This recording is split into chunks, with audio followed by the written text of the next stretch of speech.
आप देख रहे हैं अनहोनी। तो चलिए बढ़ते हैं आज की इस कहानी की ओर। ऑटो से उतरने के बाद मैं भागता हुआ स्टेशन में दाखिल हुआ। सीढ़ियां चढ़कर उतरकर जब तक मैं प्लेटफॉर्म नंबर 4 पर पहुंचा तब तक मेरी ट्रेन आधा प्लेटफॉर्म छोड़ चुकी थी। मैंने दौड़कर ट्रेन पकड़ने की एक आखिरी कोशिश भी की, मगर उसका कोई फायदा नहीं हुआ। अब मेरे पास सिवाय यहाँ पर रात गुजारने के और कोई चारा नहीं था, क्योंकि मेरे घर की तरफ जाने वाली ये आखिरी ट्रेन थी। थका हारा मैं प्लेटफॉर्म में लगी एक बेंच पर बैठ गया और जोर जोर से हाँफने लगा। तब रात के 8:30 बज रहे थे और ठंड का आलम तो ये था कि मेरे हाँफते वक्त मुंह से धुआं निकल रहा था। अब मैं इस सोच में पड़ गया कि आगे क्या करूंगा। दरअसल मैं यहाँ यानी इस पतालपुर गांव में किसी काम के सिलसिले से आया था। काम निपटाते निपटाते रात हो गई और अभी कुछ देर पहले आखिरी ट्रेन भी छूट गई।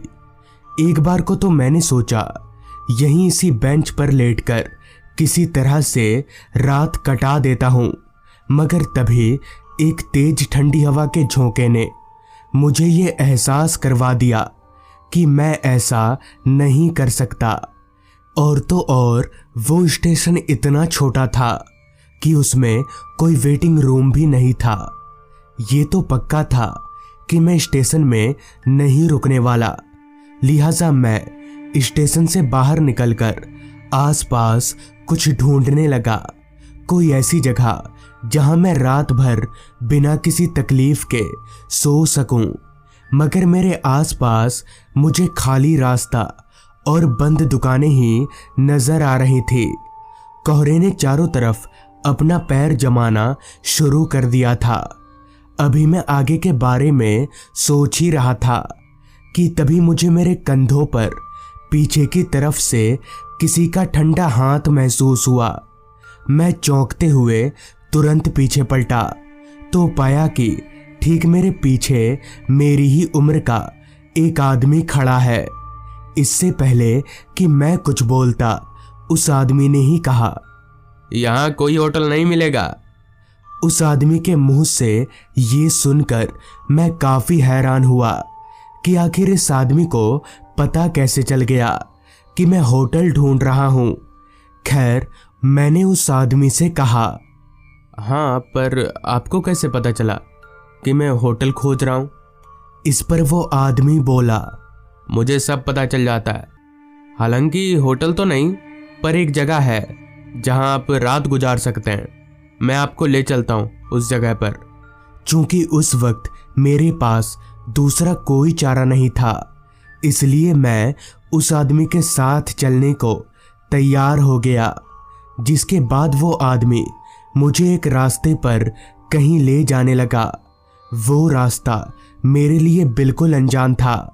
रास्ते के अगल बगल सिर्फ घने लंबे पेड़ और जंगल ही नजर आ रहे थे। बाकी ना तो कोई घर था और ना ही कोई दुकान। फिलहाल किसी भी तरह से ऐसा तो नहीं लग रहा था कि उस तरफ कोई होटल होगा भी, मगर मैं उस वक्त लाचार था, इसलिए उस आदमी के पीछे पीछे चलता रहा। कुछ देर ऐसे ही चलते रहने के बाद रास्ते से थोड़ा हटकर मुझे एक 2 मंजिला इमारत नजर आने लगी।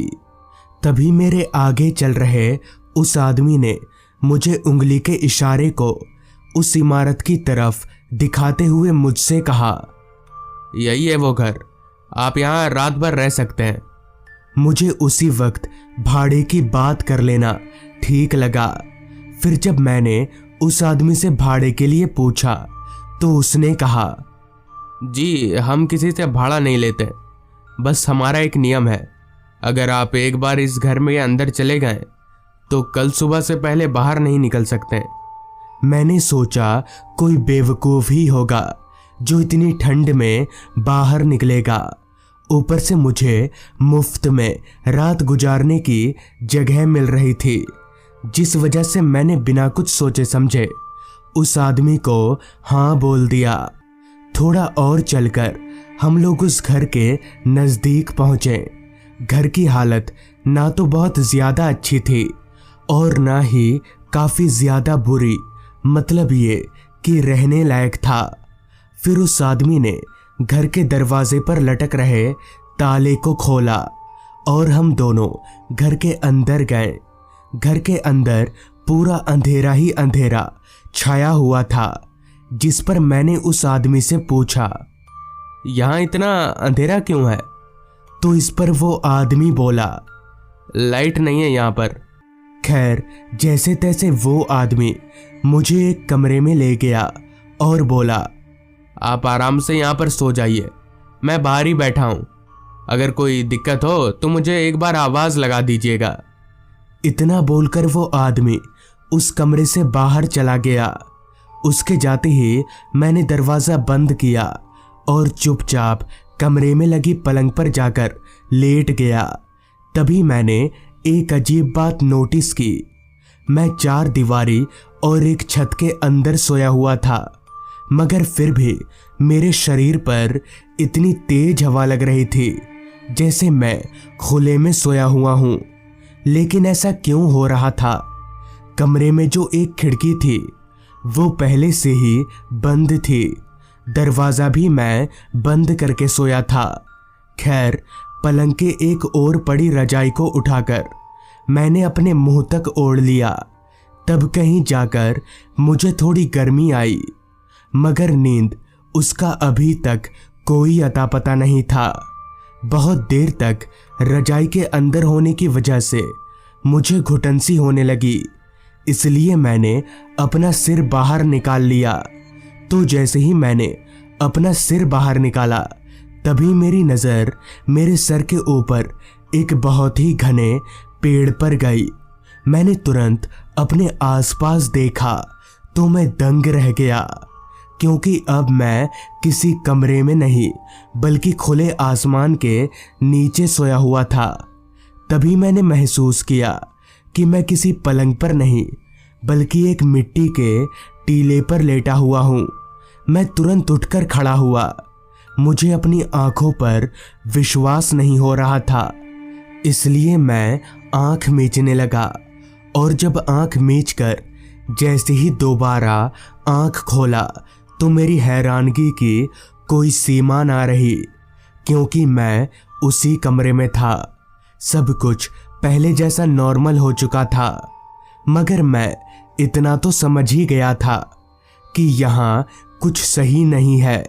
लिहाजा मैं उस कमरे का दरवाज़ा खोलकर बाहर निकला और हॉल में आकर उस आदमी को ढूंढने लगा जो मुझे यहाँ लेकर आया था, मगर मुझे वो आदमी हॉल में कहीं पर भी नज़र नहीं आ रहा था।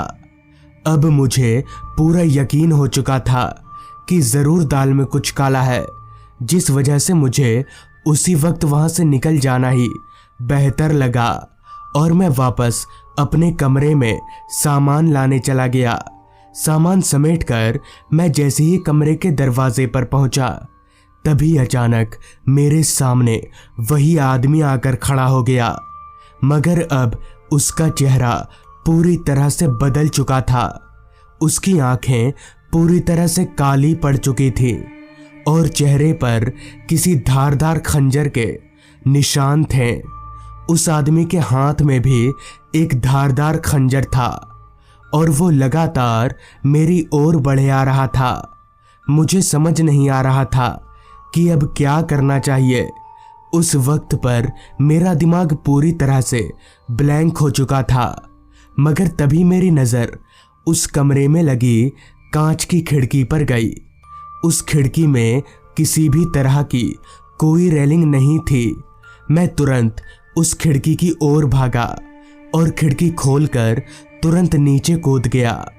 हालांकि थोड़ी बहुत चोटें आईं, मगर उस वक्त मेरे पास उतना वक्त नहीं था कि मैं बैठकर चोट सहलाऊं। लिहाजा मैंने वहां से दौड़ लगा दी। भागते वक्त मैंने एक दफ़ा पीछे पलटकर भी देखा, लेकिन वहां ना तो वो घर था और ना ही वो आदमी। दौड़ते दौड़ते मैं सीधे स्टेशन पहुंचा। पूरी रात किसी तरह से स्टेशन में ही गुजार दी। हालांकि मुझे तब भी डर लग ही रहा था कि कहीं वो आदमी यहाँ फिर से ना आ जाए। इसलिए मैं स्टेशन मास्टर के कमरे में चला गया। वहां जाकर मैंने स्टेशन मास्टर को सारी बात बता दी, जिस पर उन्होंने बताया कि वो आदमी एक चोर हुआ करता था। लोगों को इस तरह से लूटना उसका काम था और वो अपने इस काम को उसी जगह पर अंजाम देता था। मगर एक दिन उस चोर का पाला किसी गलत आदमी से पड़ गया। उस मुसाफिर ने उस चोर को जान से मार डाला। तब से उसी की आत्मा भटकती है। हालांकि अब भी वो आत्मा लोगों को उसी जगह पर ले जाती है, मगर लूटने के इरादे से नहीं, बल्कि उन्हें जान से मार डालने के इरादे से। तो दोस्तों, ये थी आज की कहानी। अगर आपको ये कहानी अच्छी लगी हो तो चैनल को ज़रूर सब्सक्राइब कर लें। तो मैं आपका दोस्त आर्यन जल्द ही मिलूंगा आपसे ऐसी ही एक कहानी के साथ।